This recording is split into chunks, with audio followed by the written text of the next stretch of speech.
Assalamualaikum warahmatullahi wabarakatuh. Halo sahabat antropologi, kembali lagi di channel ini. Dan pada kesempatan kali ini juga kami akan menjelaskan mengenai 6 tokoh antropolog. Dan pastinya lebih menarik loh.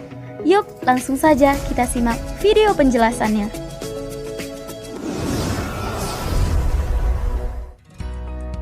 Yang pertama ada Lewis Henry Morgan. Beliau merupakan salah satu tokoh antropolog dan tokoh etnologi Amerika Serikat. Lewis Henry Morgan terkenal karena penelitiannya mengenai hubungan kekeluargaan. Beliau lahir pada tanggal 21 November 1818 di Aurora, New York. Lewis Henry Morgan menempuh pendidikan terakhirnya di Union College. Istrinya bernama Mary Elizabeth Steele. Lewis Henry Morgan meninggal pada tanggal 17 Desember 1881. Meninggalnya beliau juga meninggalkan beberapa karya-karyanya yang sangat familiar.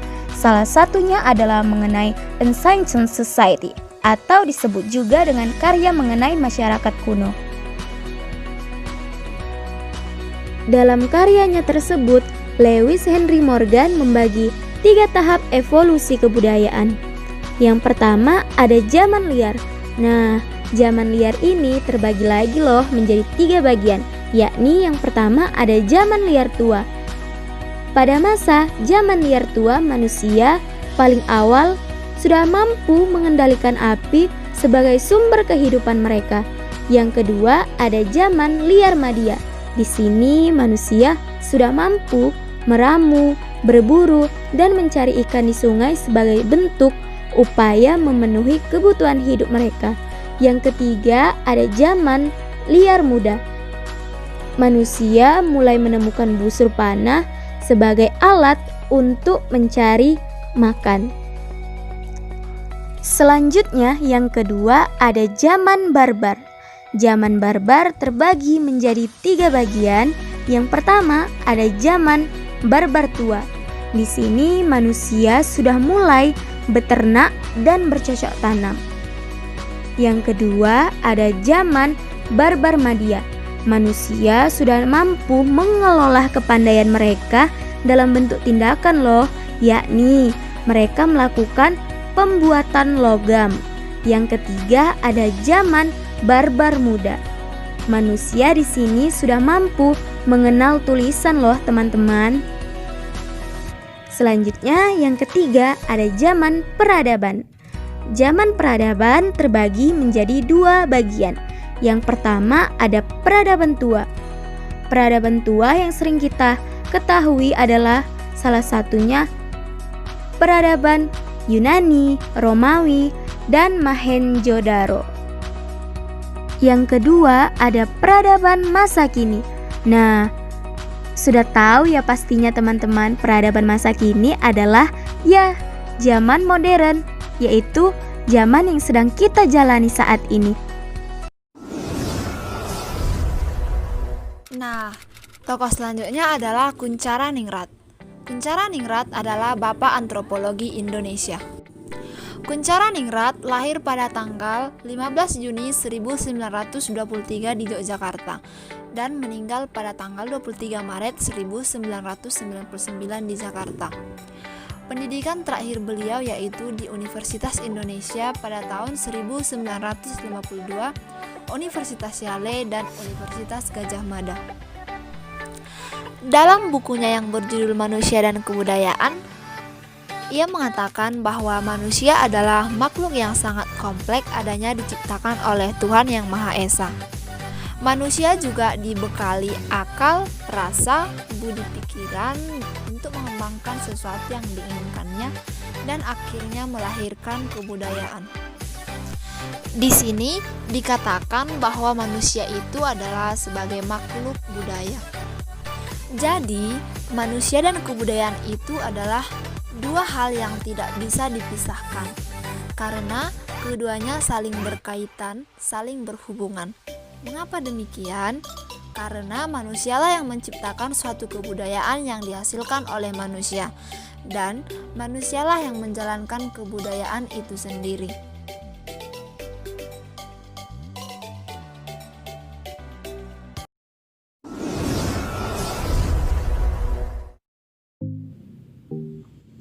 Nah, tokoh selanjutnya yaitu ada Bapak Amri Marzali.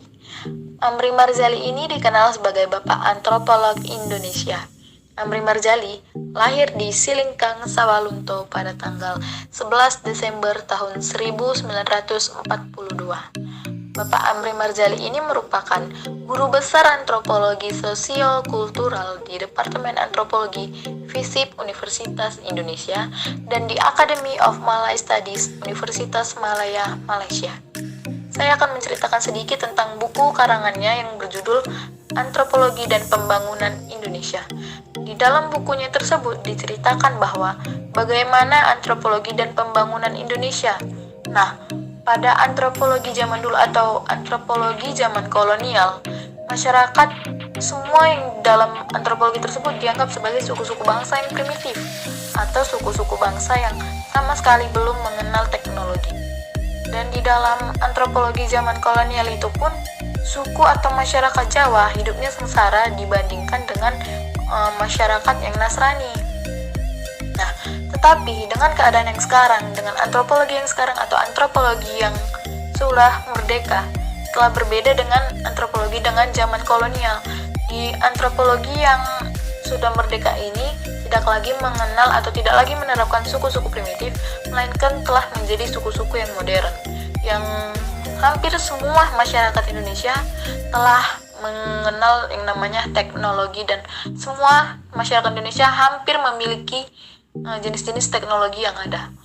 Nah, di dalam buku tersebut pun juga diceritakan tentang antropologi terapan, yang dimana antropologi terapan tersebut memiliki arti yaitu ilmu yang digunakan hanya untuk menolong ataupun mencari solusi untuk memecahkan masalah kemanusiaan dan pembangunan. Pembangunan Indonesia merupakan salah satu hal terpenting yang harus dikuasai atau diketahui oleh seorang antropolog.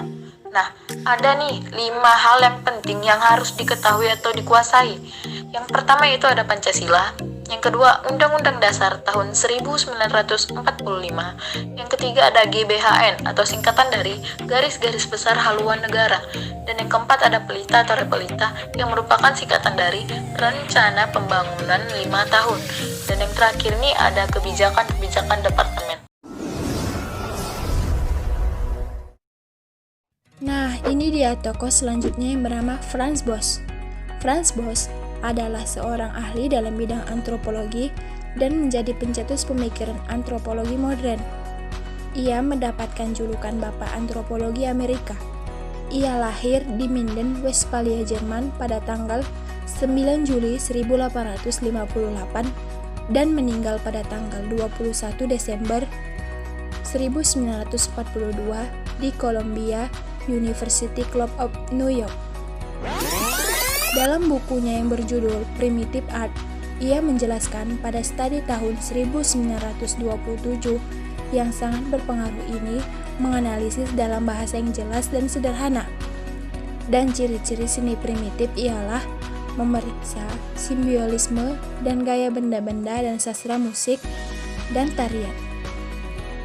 Franz Boas terutama mengacukan pada kerja lapangan yang luas, di antaranya orang India di pantai barat Laut Amerika, serta merujuk pada artefak dan arit istiadat dari seluruh Amerika, Afrika, dan Afrika Selatan.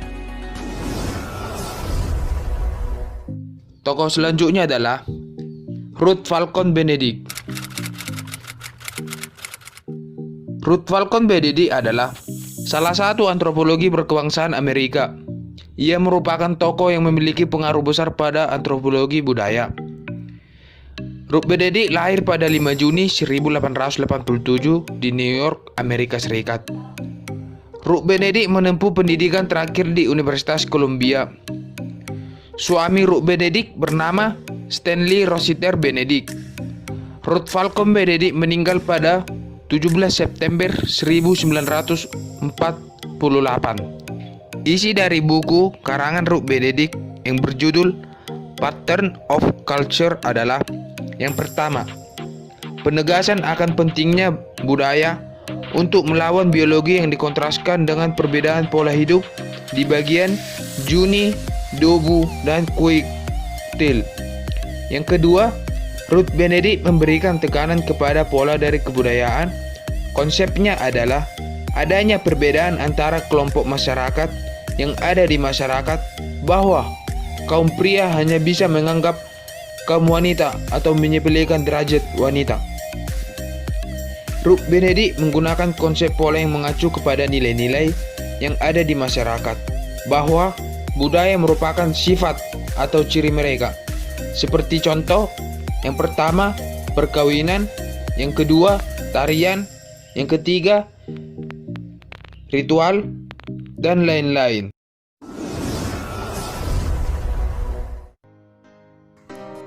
Claude Lévi-Strauss adalah antropolog dan etnolog Prancis dan disebut sebagai bapak antropologi modern. Dia berpendapat bahwa pikiran primitif memiliki struktur yang sama dengan pikiran yang beradab dan bahwa ciri-ciri manusia itu sama saja di mana-mana. Claude Lévi-Strauss lahir pada tanggal 28 November tahun 1908 di daerah ibu kota Brussels, Belgia, dan meninggal pada tanggal 30 Oktober tahun 2009 di Paris, Prancis. Beliau menempuh pendidikan di Janson de Sailly School, College of Sorbonne, Universitas Paris, dan Lycée Condorcet. Baiklah, selanjutnya saya akan membahas karyanya yang berjudul The Raw and the Cook, yang artinya mentah dan dimasak. Dalam bukunya tahun 1964, The Raw and the Cook, Lévi-Strauss mengeksplorasi hubungan alam atau budaya tingkat kuliner, yaitu cara mitos mendeskripsikan dan menjelaskan evolusi teknik dan aturan memasak, dan transformasi memasak menjadi proses budaya melalui studi mitos. Tindakan memasak dianggap oleh Lévi-Strauss sebagai tipe dari kategori anomali karena makanan terus-menerus melintasi batas-batas kategori alam dan budaya. Peran juru masak adalah memastikan bahwa alam menjadi matang dan mengalami proses sosialisasi. Analisis mitos yang berkaitan dengan makanan dan memasak didasarkan pada 3 premis. Yang pertama yaitu memasak adalah bahasa, yang kedua yaitu memasak disusun oleh segitiga kuliner, diantaranya mentah, dimasak, dan busuk. Dan yang ketiga, dalam prakteknya segitiga abstrak ini menjadi beberapa pasangan lawan, seperti dipanggang dan direbus, yang sesuai dengan pasangan mentah atau busuk. Lévi-Strauss berpendapat bahwa ritus kuliner bukanlah fenomena bawaan lahir, melainkan fenomena yang diperoleh. Lévi-Strauss mengategorikan makanan mentah mendasari 2 tingkat dasar, yaitu makanan yang dimasak, yaitu transformasi budaya mentah, dan makanan busuk yang merupakan transformasi alaminya. Terdapat 2 jenis proses memasak, yaitu memasak melalui proses pengasapan menggunakan udara dan proses memasak menggunakan air, yaitu perebusan. Setiap kategori masakan dianggap memiliki tingkat prestise yang berbeda. Masakan yang dipanggang lebih dekat dengan prestise, sedangkan masakan yang direbus memiliki budaya lebih rendah, yang artinya Lévi-Strauss mengungkapkan bahwa semakin sedikit makanan yang diubah, akan semakin tinggi status sosialnya.